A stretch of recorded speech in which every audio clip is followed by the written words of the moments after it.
Hey guys, welcome back to another episode of Five Drinks or Midnight, the show where we bring the questions, guests bring the drinks. We try to wrap up before midnight because we all know filming after midnight, nothing good can happen.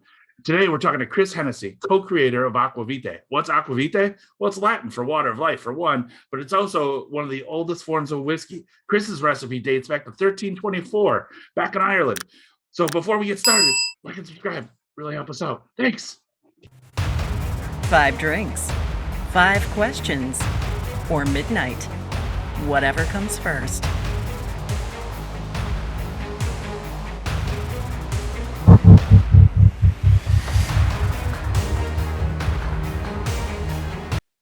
thanks so much for joining us. 5 drinks or midnight, 5 drinks, 5 questions, midnight, whatever comes first. Thank you so much. How you doing, my friend? All going grand over here. It's a lot closer to midnight here than it is there. So let's see which one of us can make it till 12. Yes, my midnight or your midnight. It's going to be a dangerous evening no matter what. I guess the first thing is, what's this and what are we drinking? Right, what you've got in front of you is Aqua Vitae. So this comes from a Latin recipe in 1324, which was wrote by a local bishop in Kilkenny called Bishop De Ledrede.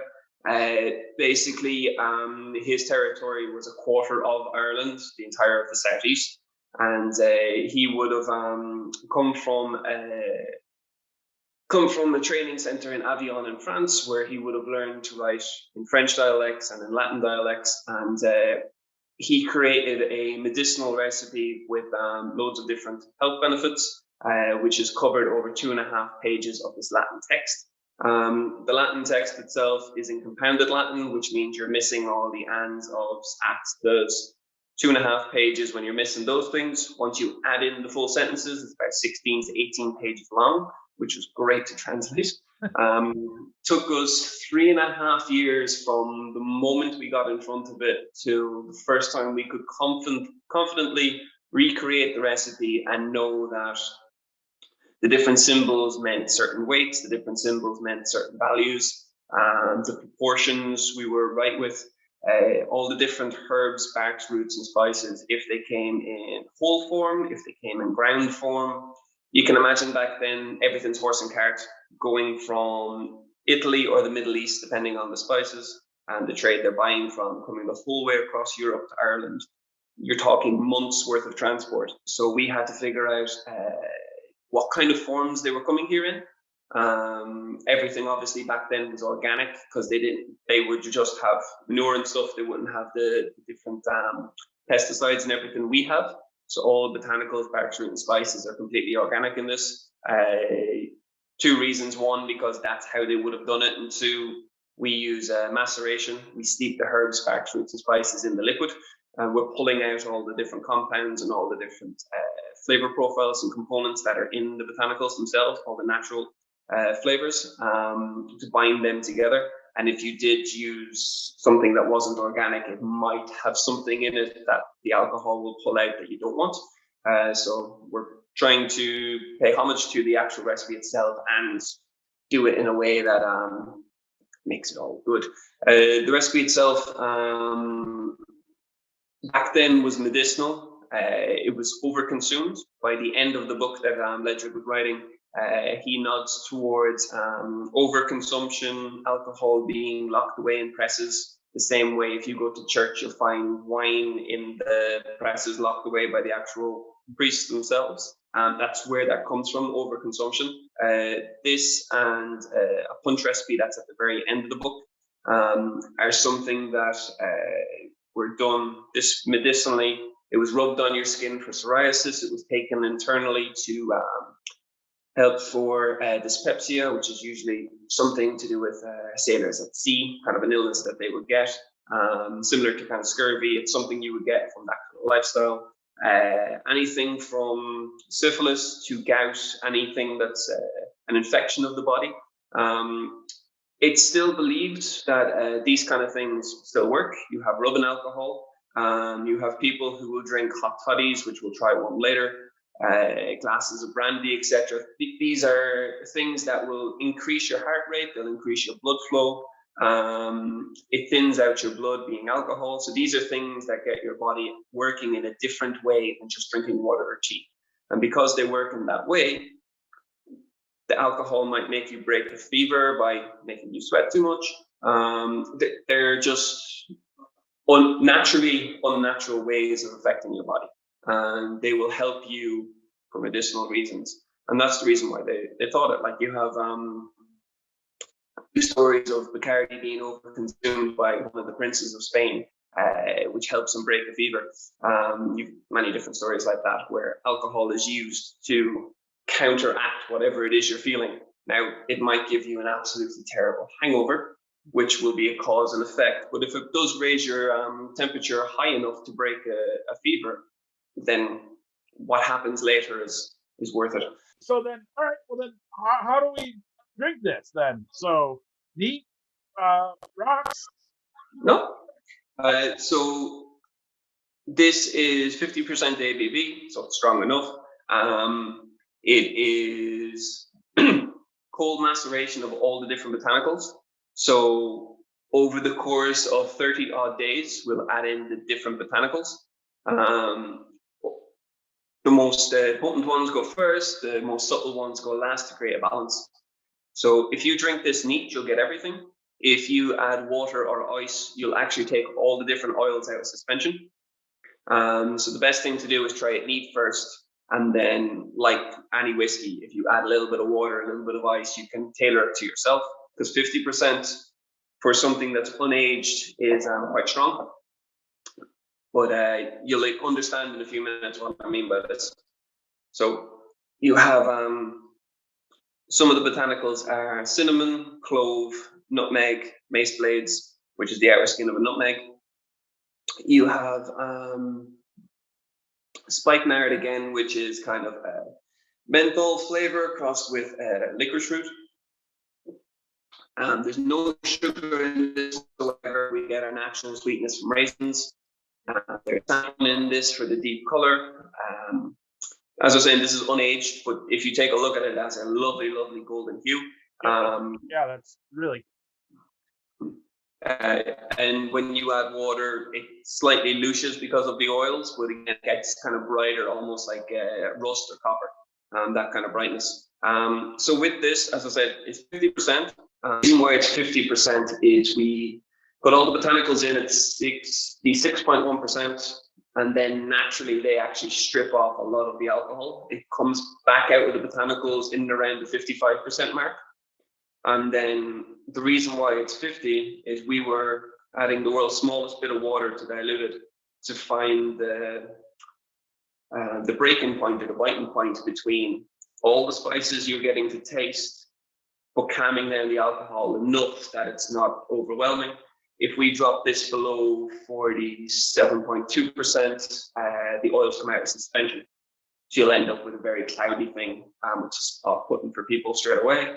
So we had to stay above the 47.2, but keep it in and around the 50% just so that you could experience everything and will help you, won't overheat your senses, and it would just, it was the perfect biting point for us. And being 50% is great when it comes to talking about duty, because your maths are just as easy as can be. That wasn't the determining factor, but it really has helped.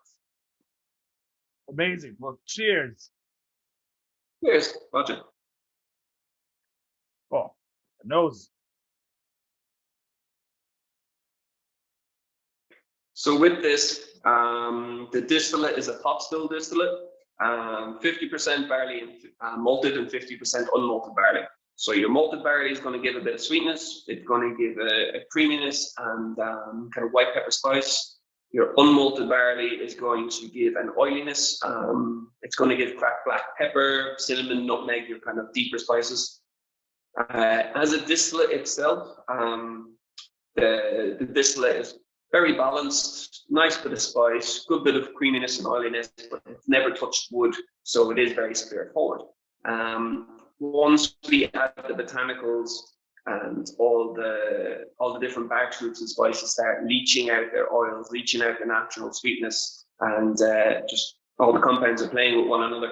Once they bind together, it softens off the distillate. Again, this is only 36 days is the max that one botanical will be in this. We'll put them in different stages. There could be 2 going in today. In about 9 days' time, there could be 5 botanicals going in together. 4 or 5 days after that, there might be another one. Different ones, because they're, again, organic and they're natural states. They have different oil consistencies, different amount of sweetness. But after the 36 days, when this comes out, if you were to press down the botanicals, or if you were to pick up the raisins and take a bite, or the ginger and take a bite, there would be no heat left in the ginger. There'd be no sweetness left in the raisins. There'd be only just bitterness left in the cinnamon itself. It strips away all the different compounds inside the botanicals, and that's what gives it the color, and that's what gives it such a complex aroma.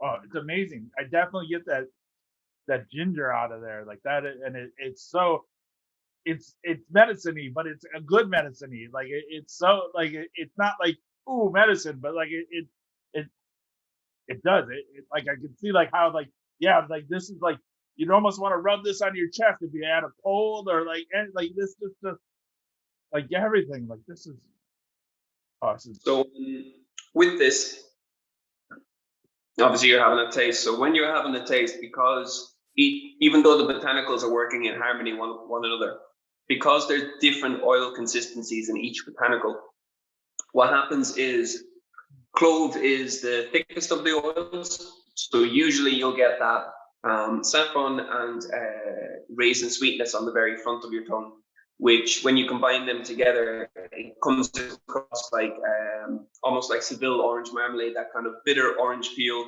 honeyed sweetness. Then once it hits the roof of your mouth is where the oils start coming in. So you'll get the clove oils first, they coat your mouth, and as they start to dry off, the cinnamon oils start to coat your mouth. As they start to dry off, they kind of pucker and spice at the sides. Once that starts to dissipate, which takes a couple seconds, you'll get that menthol warmth coming up, and the combination of clove, nutmeg, and mace blades, which is the outer skin of a nutmeg. It's like a sweeter spice than nutmeg. That really prickles away, very similar to what we would call hot still spice these days, like you get from a sherry redbreast, or a bourbon and distillate forward kind of powers that kind of real coated spice on the side. But every time you have a sip of this, the oils recoat, all that spice comes back, all those medicinal flavors come back. And then just here is that cinnamon heat, that ginger heat. It's not overpowering, but you can feel, if you were ill, you can feel your vocal cords opening back up again. You're breathing a lot.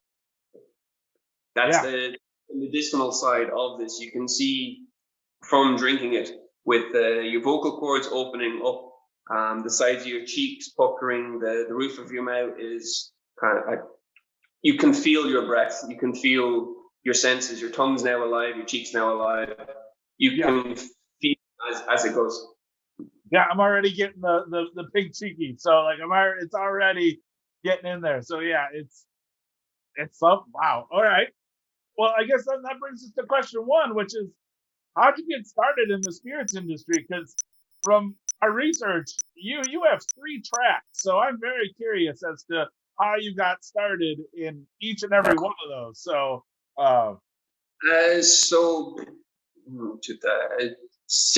just shy of 16 years ago, I would have started in the bar side of the industry, working in a cocktail bar, and I spent my youth skateboarding. So learning new tricks and learning new skills was something that I don't stop until I learn it, if I was curious about it. So when it came to bartending, because I was working in a cocktail bar, there was a massive amount of spirits behind the counter, a massive amount of cures, ingredients, and the curiosity got the better of me. What is everything? Why does it work together?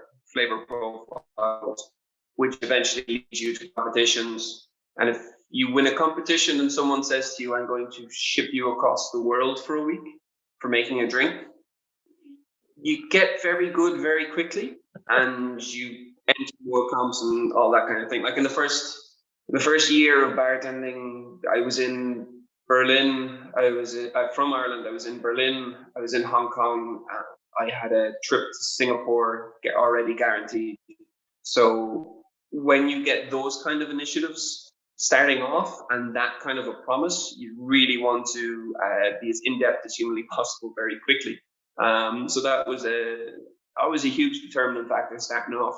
Then we opened up a whiskey bar side by side with the cocktail bar. And back then, the first 80 whiskies, 57 of them were Scotch, 13 of them were Irish, and then the rest was world whiskies, Japanese, etc. So that did a flip reverse. Why was there so many Scotch and very little Irish? And what is it the Irish whiskey industry could do to pump themselves back up? You go into the history of Irish whiskey, you find out that Irish was on top, Scotch was down here, and slowly between all the different world wars and fights and different economic struggles, it started to switch balance. That dived me into the Irish whiskey side of things for, I'd say, about 11 years now. Slowly getting to know different people from different companies, sitting literally hundreds of different tastings.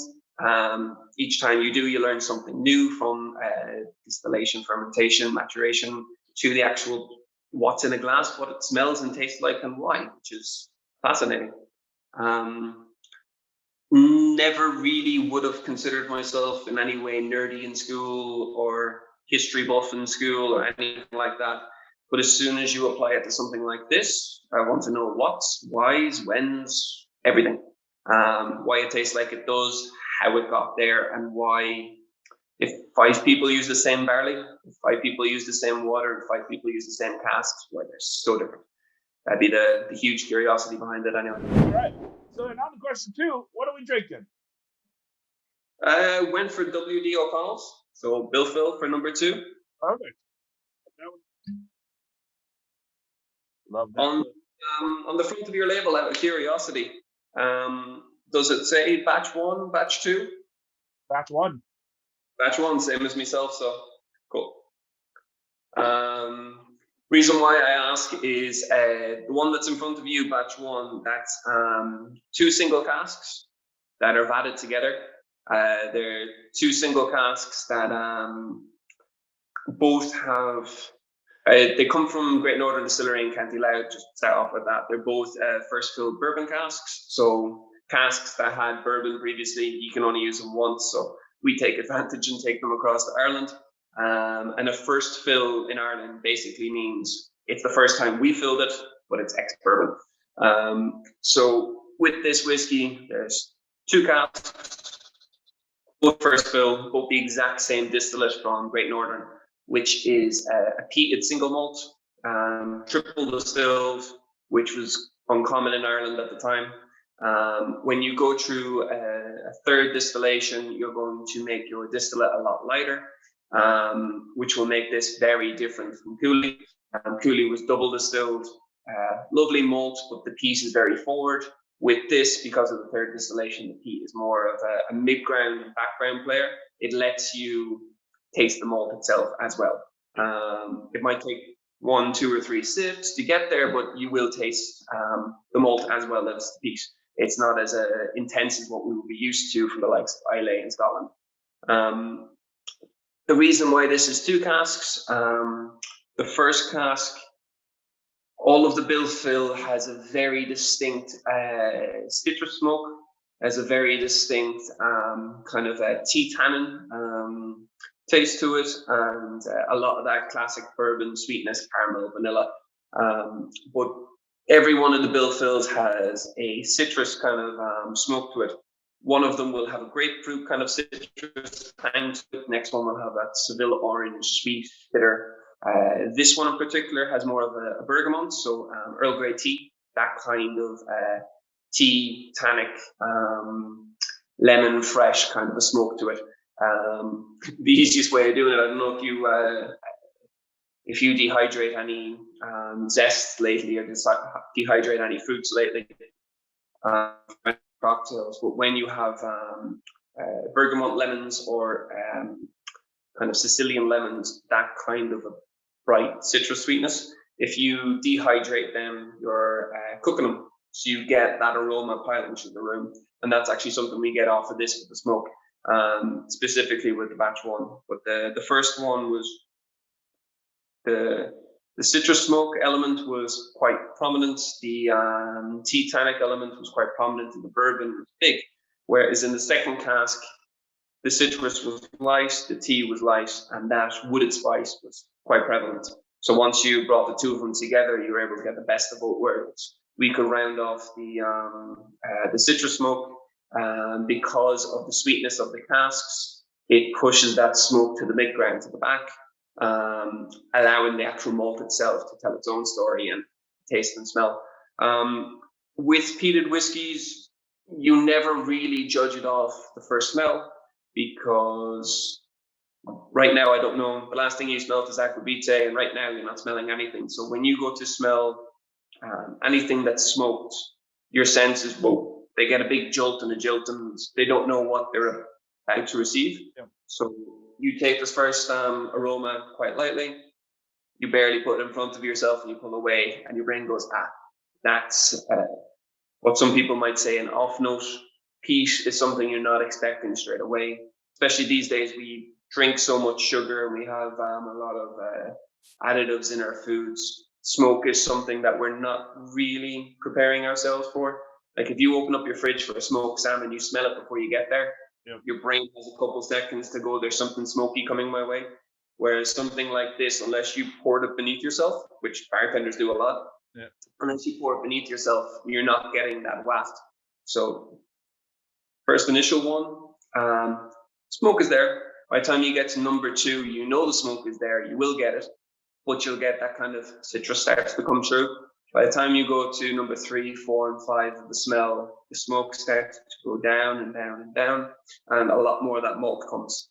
The other way you can do this is grab yourself a big, beefy, smoky malt, something from Islay that's just potently strong aroma, like an Ardbeg or Lagavulin or Lafroig, something like that.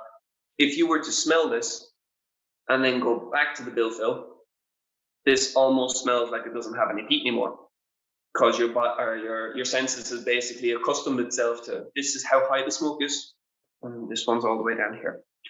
Whereas because this is the first one you've had, that's where you think the smoke level is, and then as you keep going back to it, it gets a little lighter and a little lighter. So it's what we use in the Dillon Whiskey Bar as an entry level for peated whiskies. If anyone is scared of smoke or thinks that's something that they don't like, this is something we will put in front of them, because it's harmless, it's not scary, it treats you to that kind of side of peated malt, but has enough background malt flavor. I'm teasing now, you can have a smell and a taste, but it has enough going on in the background that if you're a normal malt drinker, you can familiarize yourself with the flavor profile, and you can start to see what the smoke adds.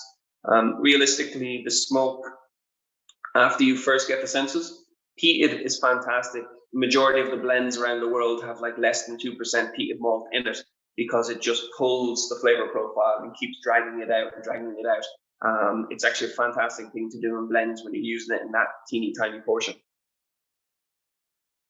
Oh, again, I wasn't a big peat fan, but like this year, and Phil is one of those that really, I think, kind of turned me around, because that was, again, like you said, the lemon that you get out of that, like that, yeah, once you're past the peat, you just get that just nice citrus lemony flavor to it, and it's so nice. So like that's, yeah, the smoke itself, it's quite funny when it does that.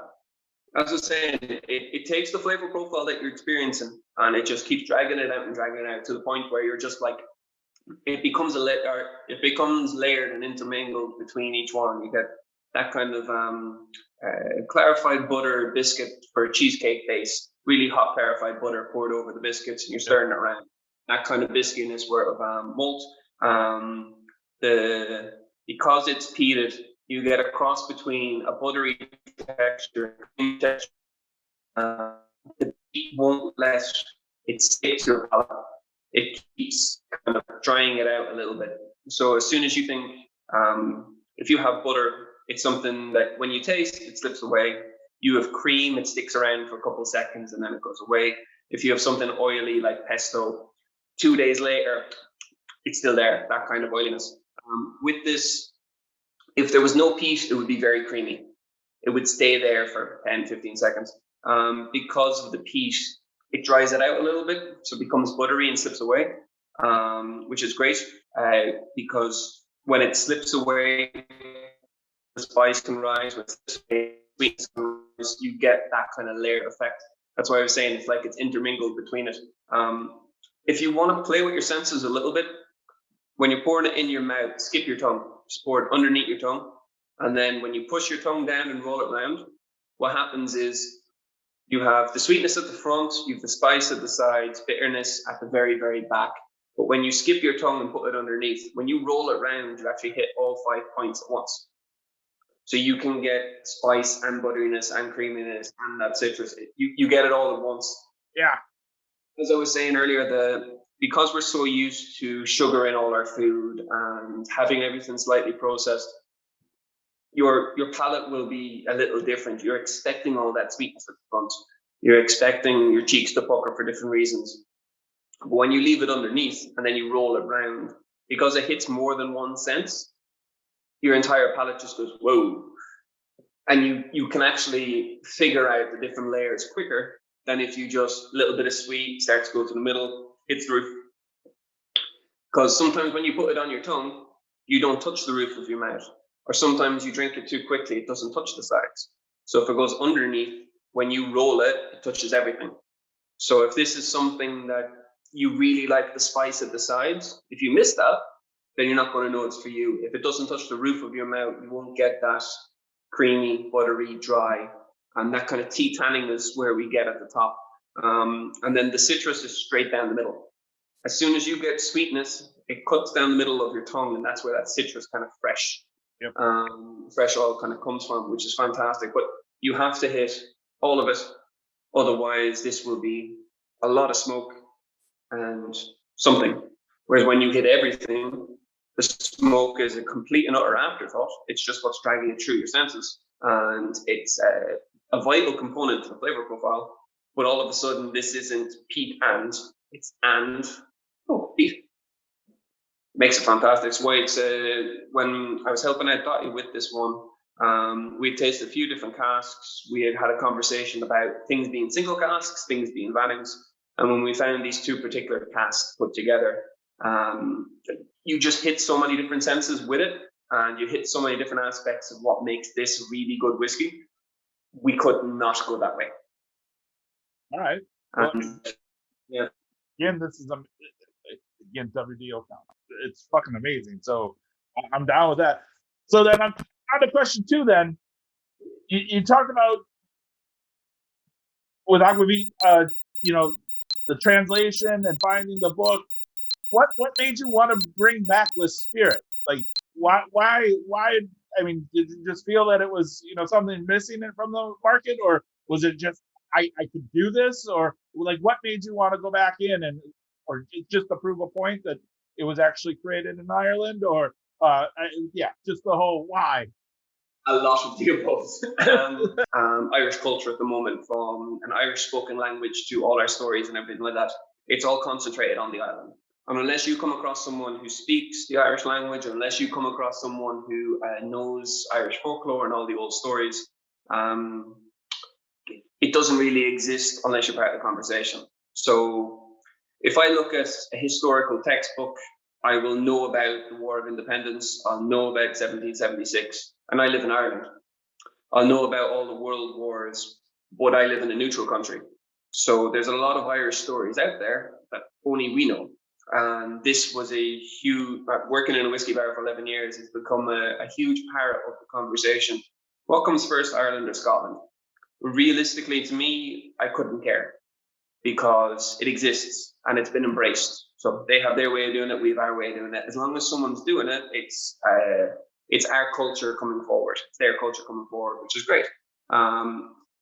Whereas with this story of Aqua Vitae, it was something that came from the city in which I'm from, so it was a little bit personal. The story was of the Kilkenny used to be the capital of Ireland back way when we had a Confederate army ourselves for different reasons, and these are things in our history I knew nothing of.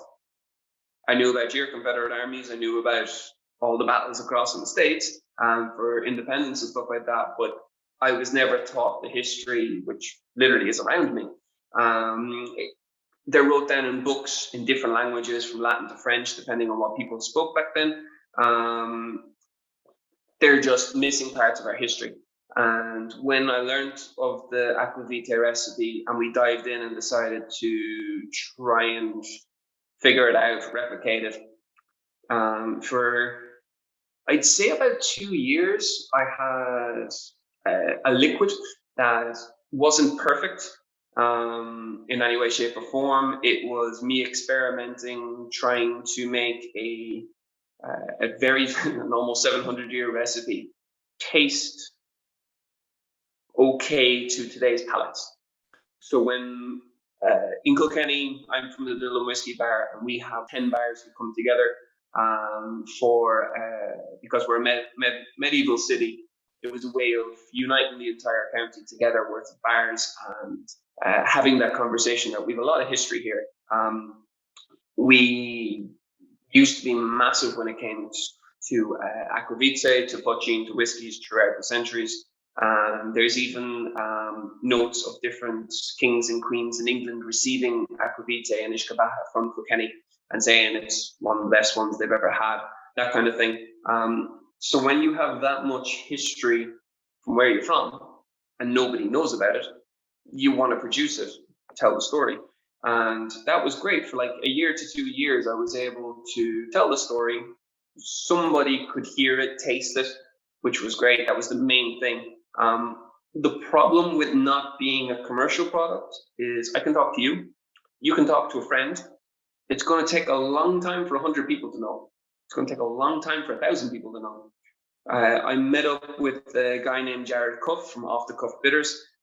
He has extensive knowledge of macerations, botanicals for making bitters. He also, like myself, spent hours trying to figure out the biting points for ingredients when you've pulled enough out of a spice to know that you now have an alcoholic tincture, that flavor of that spice, and not left anything behind, but not left it in there so long that you're pulling out something you don't want. Because he spent years of his life figuring out about botanicals, is a perfect person to work with. And we decided to make this a commercial product so that we can take the story, bring it to the States, take the story, bring it to Asia, and show the world whether this is something that is palatable for them or not. It's as true to its origin as we can humanly possibly do without standing there beside the original people stirring. This is as close as we can get and talking a foreign language to make sure that we're all correct. But once we're able to do this, we've been doing it since November 2019, and we'll be continuing to do it for decades to come. But bringing the story around the world, that's the reason why we've decided to do this and make it a commercial product. At the very beginning, I actually was completely against making this commercially at all, because like many different alcoholic substances, I didn't want it to be bastardized. I didn't want somebody else down the road going, this is a great idea, and then making it in a way that it doesn't taste anything like what it is. I didn't want that to happen. So I was very hesitant at the start to make this commercially at all. But once I met Jarrod, we were a perfect fit. He's a cocktail background just like I do. He's into making bitters and tinctures the same way I was for things like this. It was just kind of match made in heaven for me. And we've taken this extremely slowly over the last 2.5 years, worth of pushing it out very, very slowly, picking our markets and making sure that whoever gets this is educated first, then pours after. So that's what we're trying to do over the next couple of years anyway, that we give that story and education first, give them an experience of it, and then if it suits, it suits, cool. If it doesn't, we'll move on. As long as the story's told, we'll keep moving. But yeah, that's the main reason why we had to bring it commercially. Just like Poaching, Bon Poaching, Cologne Poaching, all the different brands that are embracing Irish Poaching at the moment. That's something that 20 years ago you would have heard of in the mountains and you wouldn't have heard of outside of. now it's become a category. People are doing it in their own counties' ways, countries' ways, heritage ways, which is fantastic to see. But it takes a long time for that story to make it the whole way around. With this one, so I don't know what's on the front of yours. Mine is the fact that this is one US port, so 86 degrees US proof. Is yours an import as well? 26 fluid ounces, 70 proof, matured and bottled in bond at Gilbey's of Ireland, Dublin 12. So ironically, I have the American import and you have the Irish. All right. So these would be the same percentage of alcohol or proof, US proof. The difference between these is mine is one US port, so the bottle size is a little bit different. And this was specifically for the States. So when I bought this was sent in the 70s across to the US. It was bought in late 2019 and brought back across to Ireland. So it was repatriatized over here. Whereas what you have is exact same liquid, exact same years, but that would have been bottled in Ireland for the Irish market. So ironically, I have the US, you have the Irish, you're across them. Yeah. Perfect. All right. Well, again, like I said, because of you, I had to have this when I did that Redbreast tasting with you guys, you and Jarrod. It was just fucking amazing. Like this Redbreast, I think, is life changing. So I'm gonna go ahead and I figure no better time to crack this open with the man that introduced it to me. So, Don't you? and like I said, you'd be a terrible barman because got a heavy hand and I'm really slow. So it just perfect. So obviously we covered this the last day in the tasting. So one of the things that separates the Dillon from the rest of Ireland is the way in which we do tasting. So a lot of the tastings we do are history orientated. So rather than getting someone from Powers to come in and pour a normal 5 that they have today, their gold label, their ex-12-year-olds, their Tree Swallows, their John's Lane, that kind of thing. What we used to do, still do today, but what we used to do with the likes of Powers, Redbreast, Tullamore Dew, we would try and source something from somewhere between the 40s, 50s, and 60s, depending on which distillery or which brand we're talking about. Start there and then pick a bottle from each one of the decades to show, is the difference in it the liquid? Is the difference in it the wood? Is the difference in it the people who literally got their hands on it? With this one, it was from the 70s. W.A. Gilbey's, who up until 1985 still had the Redbreast ban. So W.A. Gilbey's were distributors. They would buy in different wines, different fortified wines, different rums, cognacs, and stuff like that for the Irish market in casks. They decant it themselves, they bottle it themselves, and they'd sell it through their shops. The casks would then be empty, and they would take their fortified wine casks, specifically sherry, and they'd roll it up to Jameson, which is only horse and cart, a couple of miles up the road. They'd fill them in Bow Street, which is unfortunately a closed distillery now, where the Jameson experience is in Dublin. They would fill the casks in Bow Street, bring them back to their headquarters, and then in cellars underneath their building, they would have the casks, nice, cool ambient temperature, and they would mature them there, this one specifically for 12 years old. The funny thing about this versus today, if this says 12, it's because it's 12. It's very rare that these were 12 and 13 and 14 and 15 latted together. They would have had 5 12-year-old casks latted together for bottlings.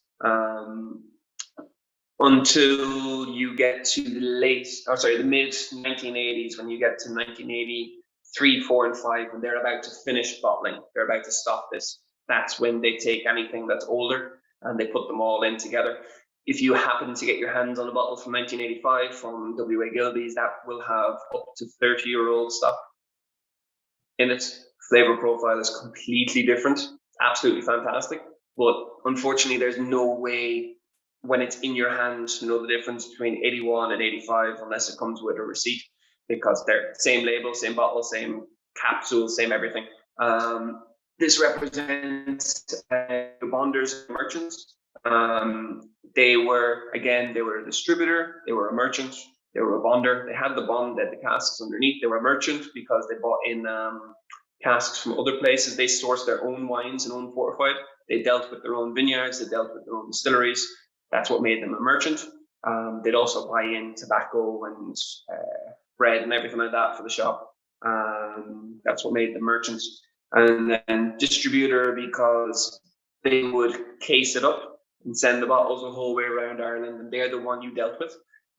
You could buy a bottle off them, you could buy a cask off of them. You're buying this off of them as a cask, but technically speaking, you're buying Jameson through a middleman, but it's matured in the middleman's casks. That's how it works. Sometimes people would deal directly with distilleries. Some people would deal directly with merchants themselves or bonders.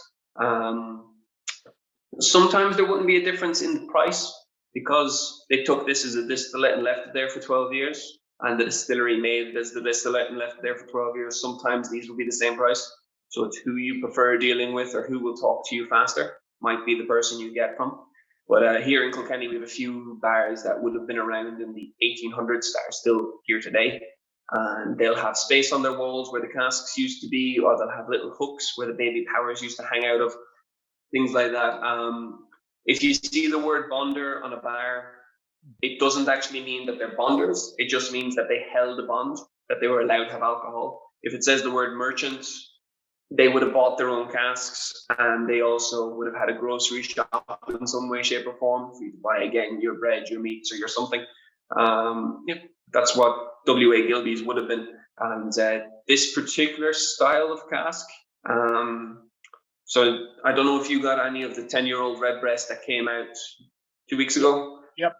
It's not here yet, but it's on its way. So yes, So the 10-year-old you're going to try, and the 10-year-old we tried in the tasting back here, they're very similar to one another. They're very heavy pot still, heavy flavors, distillate first, cask second kind of flavor profile. You get a good bit of sherry, but it's more the distillate and all that spice, then the sherry, then the bourbon, worth of an influence.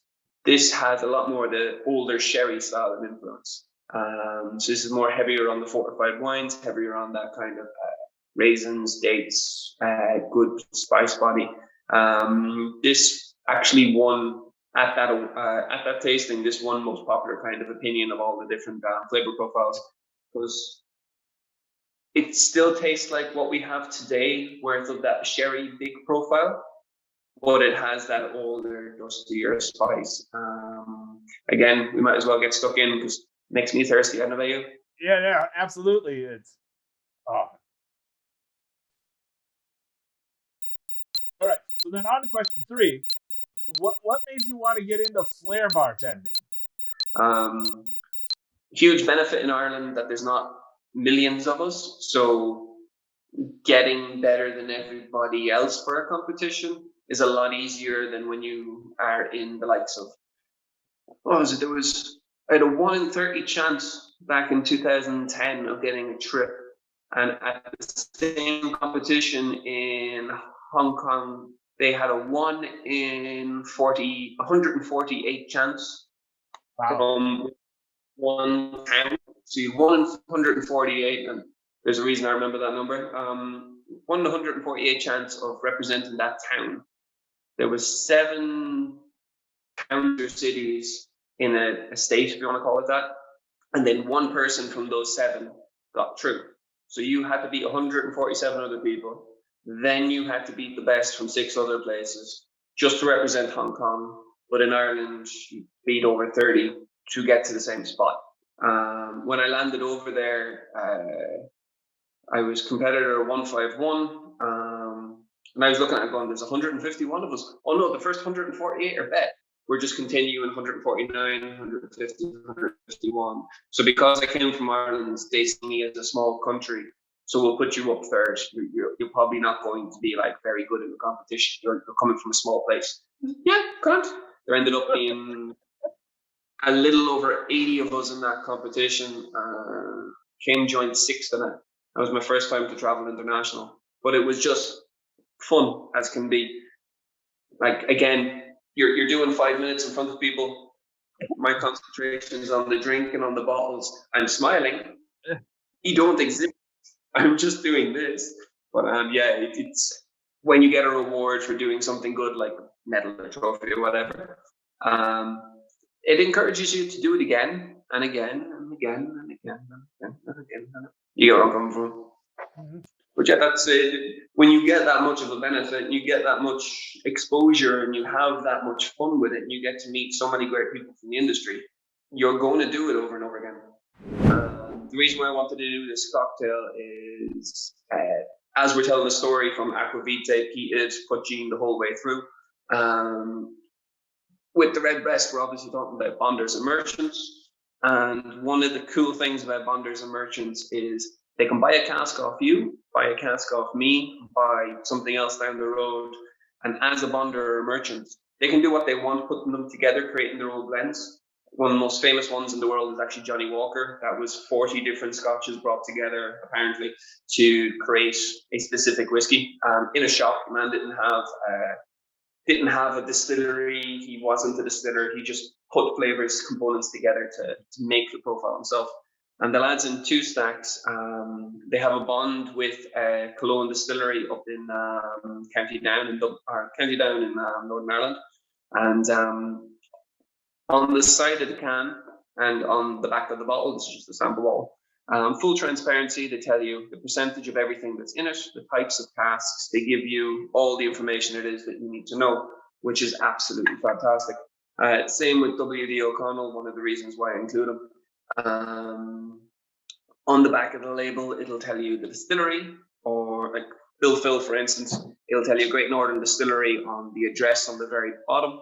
So underneath the barcode, it'll say, let me see now, distilled and matured in Great Northern Distillery, Dundalk, bottled and bond by WD O'Connell in Cork and Ireland. So every time he buys a liquid, your 12-year-old with the purple label will say Bushmills on the back of it. This one says Great Northern. The 17-year-old will say Cooley Distillery. For decades, if you were an independent bottler, a bonder, or a merchant, the back label or the front label would only say in Ireland. They would never tell you where it came from. Majority of the time, they had to sign agreements to say you don't include the names of the distilleries and stuff. Simply for one, reputation, two, you don't know what these people are going to do with it, so there's trust involved, and three, if they produce a product that's not as good as where it came from, it might again bring the reputation and the transparency down. So Two Stacks, WD, fantastic for telling you what it is, why it is, and where it is. And as a bartender, if I know that there's 2% peat in this and it's in an Oloroso sherry cask, which is on the back, then I know I'm playing with smoke. So I know I'm playing with sherry. I can think to myself, chocolate, tobacco, sweetness, cool. Think to myself, how do I emphasize the sherry? There's 8% hop still in this. I know there's going to be a bit of spice. There's two different types of grain in this. The dark grain is your virgin American oak, unused. So dark, it gives a lot of flavor and a lot of color straight away. The light means it's a first fill bourbon. They tell you all the information you need to know on the back of it. So whether you're playing with bitters or your whiskey or fresh juices or tea, coffees, if you know your coffee comes from Ethiopia, you know it's going to be fruity. If you know it's a French roast, you know it's going to be heavy flavors. Same with this. If I know the components in it, I can talk to my customer a lot easier. I can come up with flavors a lot easier. And if I taste something in it, I can go, oh, I taste that, and that's the grain. I taste that, and that's the peat. I taste that, and that's, you see where I'm coming from. The more information it gives you, just like your corn-fed chicken comes from this farm, and your wine comes from this village, and whether you're trying to get flavor profiles, or you're talking terroir, or you're talking DNA of something, the more information someone gives you, the more you will learn, the quicker you will understand why this is different and that kind of thing. So the fact that they had the ingredients on the back makes it accessible for me in my job. I can talk to people a lot easier. I can make drinks a lot easier, and I can understand the flavor profiles a lot easier. So kudos to the lads doing that, because it's just like WD O'Connell and themselves. It's something that isn't very common over here, and it's becoming more and more. It's actually trending a little bit. Some people are doing it just to be trendy, and some people are doing it for the sake of it. But at the end of the day, the more I know, the better I can help my customers. The more I know, the better I can learn about what it is that's in front of me. Well then, on to your cocktail. But yeah, with this, it's like a lemon sorbet. You've got light bit of creaminess, nice and cold, bright bit of lemon and freshness coming through. And we were making it for the lads in 2 stacks as a punch style. So this is obviously a single serve. But when you're making it as you went for the gas strength, brave man. When you're making this as a full serve, it's 750 mils worth of a bottle, and each one of the ounce ingredients, you're just building up the ounce ingredients. So 15 ounces of lemon, 15 ounces of condensed milk, and 15 ounces of black tea. From a bar point of view, there are a lot of cheap ingredients. From a punch point of view, because everything's equal, you can bang it out in one jug. Like, you fill the jug 15 ounces in, 15 ounces full bottle. It's very easy to do. You blitz it in a blender with no ice or anything for a split second just to incorporate it. You pour it over a single ice block, and that's your punch. That's your evening's entertainment. And again, with the lemon skins, you can squeeze them over top. You can discard them if you want, put them into sugar and make an oleo saccharum. You can dry them off and use them for a tincture and infusion. So 0 waste, minimal effort. It's something that can be done at home. You don't have to be advanced in any technical skills to do it. And it's a very fancy way of making a very simple drink. Because again, it's using inexpensive ingredients. Everyone has tea bags. Anyone has access to lemons, and if you have any supermarket with a confectionery kind of side for baking, boom, you have condensed milk. So. Awesome. Cool. Well, this looks absolutely fabulous, and I'm missing the lemon, but cheers. Cheers. This is a dangerous cocktail, my friend. This is woo. The cocktail itself is it's heavier on ingredients, like 90 mils versus 50 mils. So it's one of those things that when you're drinking something that's like 46, 48%, it's dangerous, easy to drink, especially with the creaminess that's in it. It's very, very easy and nice. When you're adding in the cask strength, there's enough sweetness from the condensed milk to hide how potent the cask strength actually is, especially since it's currently the highest cask strength on the island itself. Well, then this leads, I think, perfectly into our well, not really, but into our question 4, which comes from Michael Coleman. He wants to know, if you could drink rum or whiskey for the rest of your life, what would it be?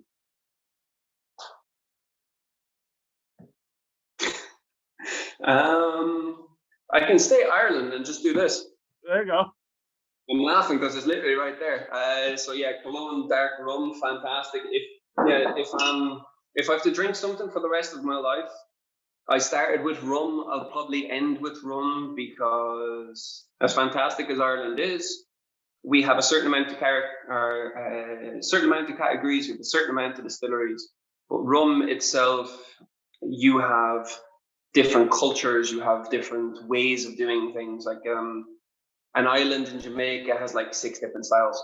You go across the Dominican Republic, you go across to Puerto Rico, you go to Iraq, worth of styles in kind of Haitian environments, which are agricoles.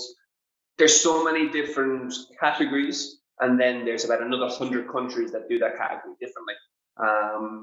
Irish whiskey is fantastic. You can drink whiskey and hop to Scotland, and then hop across to Asia, and then hop across to America. You still won't get as much variety as if you go down the lines of rums. Unfortunately, rum is cheap, so people associate it with tropical drinks, with oversweet tiki drinks, with strawberry daiquiris and things like that, rum and coke, and they don't see the how complex the actual categories are, how complex the actual thing is. But yeah, rum hands down. On to our 5th and final question. Yeah, I mean, happy days. only 10 o'clock your time. We're flying through. So it's all right. So that's our next one is going to be our hot toddy. Just skin of a lemon. Then bitters, I'm going for something citrus. So Okay. that is marmalade citrus. Any orange bitters or grapefruit or lemon work perfectly. It can be any bitters whatsoever, but this specifically, the one that Jarrod's making, it has 11 different types of citrus ingredients. Has your grapefruit skin, your lemon skin, your orange skin, your Seville orange, bergamot lemon. It has lemongrass, lemon verbena, just all the different type of citrus notes that you'd be pulling. Honey syrup, so you can use straight honey, 2 bar spoons, or 15 mils of honey syrup, depending on how you make it. Your Aqua Vitae itself, and then boiling in hot water. So simple. Alcohol, sweetness, bitter, boiling water, and then that's just your aromatic, your lemon skin. Right. Cheers. I think I'm a little yellow when I'm in my honey. Yeah, the Aqua Vitae, once you add water to it, the oils separate and it starts to loosen. It becomes a really bright color. Because of the lights that are in here, mine isn't as fluorescent looking as yours, but it is. It just the lights above me. What will end up happening is one of two things. Depending on the style of honey you pick, some honeys will make the color a little darker and more golden. Other honeys will, like acacia honey and stuff like that, will make it a little bit more floral, a lot more translucent, almost like a neon color, which is what's coming across with you. But the honey is there to coat your palate. It's there for sweetness, really boosts up your senses and boosts up your immune system. Aqua Vitae and the bitters being alcoholic will really get your body to work in full gear and work a lot quicker. It gets into your blood flow. The lemon is there just for freshness. And then the hot water, as I was saying to the lads, anyone who was listening while you ran away, the boiling hot water, if you have water, it's impure, you don't know where it came from. Once you boil it, you're literally boiling the hell out of it. You're boiling all the badness out of it, and it's making it palatable, something that you can actually drink. And that's the reason why we put this together. It falls on Ireland's tradition of hot whiskies. It shows where the flavor profile came from, and unlike a normal Irish hot whiskey or a hot toddy, the clove is in the Aqua Vitae as opposed to being in the glass, and it really just helps bring it all together. This is amazing. This is so good. Like, this is just. Well, this is it. If we ever have to go to a trade show where you only have someone's attention for 30 seconds and then they're gone off to talk to a couple thousand people, this is how we would get the story across. You're still talking about the history. You're still explaining what the drink is. You're not scaring anyone with 50% alcohol because you only have them for a couple of seconds. But it's something that, like a hot whiskey, like an Irish coffee, they can walk off and enjoy as they go around. So if you only have someone's attention for a short space of time, but you still want to tell the story, this would be how we plan on doing it. Again, so on to our last and final question. Comes down to the Whiskey Wednesday coin. You can flip it, you can spin it, you can do whatever you want, but the coin will tell us the answer. We've only had very few busted coins that lie, so it really just comes down to the coin. But is it true that the main reason why you made Aqua Vitae is because you wanted to be like Zoolander and bring back your combination of flair and the spirits all in one thing? I called it Aqua Vitae. By circa.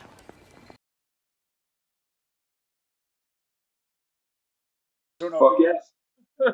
Well, there we go. That's question down. 5 drinks, 5 questions. Again, thank you, sir, for your time. This was amazing. I hope either if you're in New York or I'm in Ireland, we can share a drink together. Would really, really love to meet up and continue drinking. And cheers to you, my friend. So stay safe, stay healthy.